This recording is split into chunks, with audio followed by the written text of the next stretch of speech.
like your taco soup with a cake, you're gonna love this recipe. To begin, cook up 1 pound of ground beef with 1 tablespoon of taco seasoning and 1 teaspoon of ranch seasoning with a little bit of water.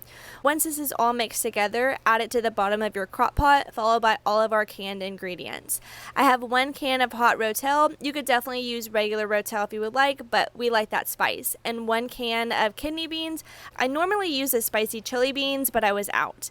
Add in 1 can of corn, followed by 1 can of rinsed black beans.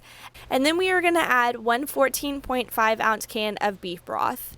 For our seasonings, we're adding 2 tablespoons of taco seasoning and then 1 tablespoon of ranch seasoning. And then we're going to add in 2 jalapenos diced up. And then I decided to go back in with some more seasonings. So I have 1 teaspoon of onion powder and 1 teaspoon of garlic powder. Finish it off with the juice of 1 lime. I cooked mine on low for 3 hours. Once it is done, I just topped mine with some cheddar cheese and some chips. This definitely makes enough for leftovers, so you can enjoy this all week long. Next up, we are making potato soup. So we are just going to start with 2 celery sticks, 2 carrots, and about 1 pound of potatoes that I am just going to wash. Now, when you make this, I would definitely say to take off the skin. I didn't do it this time, and I normally make this recipe a little bit different. I've never made it in the crock pot before, but it does turn out perfectly fine. The only thing is that the potato peels do kind of come off. So if that weirds you out, just go ahead and peel your potatoes.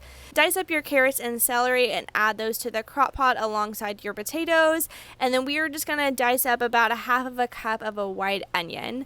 And then we are going to pour in 3 cups of chicken broth, followed by 1 tablespoon of ranch seasoning, 1 teaspoon of garlic, onion, Italian seasoning, and seasoned salt. Give this a good stir, and then we are going to cook this on high for 4 hours. Once complete, we're going to pour in 1/2 cup of heavy whipping cream and 1 block of cream cheese. I normally don't do the cream cheese, so this is why I'm saying this recipe is a little bit different than what I normally do. But just stir this together, and then we are going to use a potato masher just to mash down our potatoes.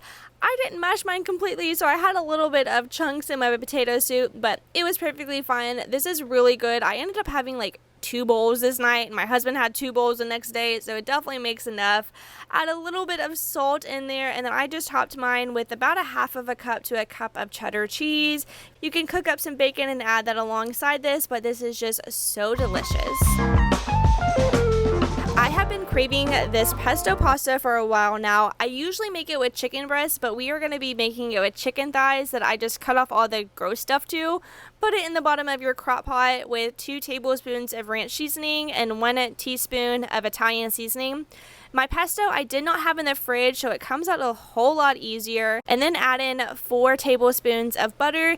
Give this a good mix, and then we are going to place the lid on and cook this on high for about 2 to 3 hours. Make sure that your chicken does not dry out. Once done, we are just going to shred our chicken up. While this was cooking, I had 16 ounces of pasta cooking.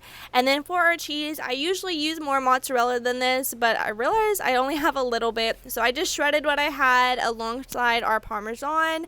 Add your pasta and all of your cheeses in. And the secret ingredient that makes this so much better is some lemon juice. Just squeeze 1/2 of a lemon right on top. Mix this all up, and this is so delicious. I hope you guys enjoyed this crock pot video. If you need some more dinner ideas, check out this video here, and I'll catch you there.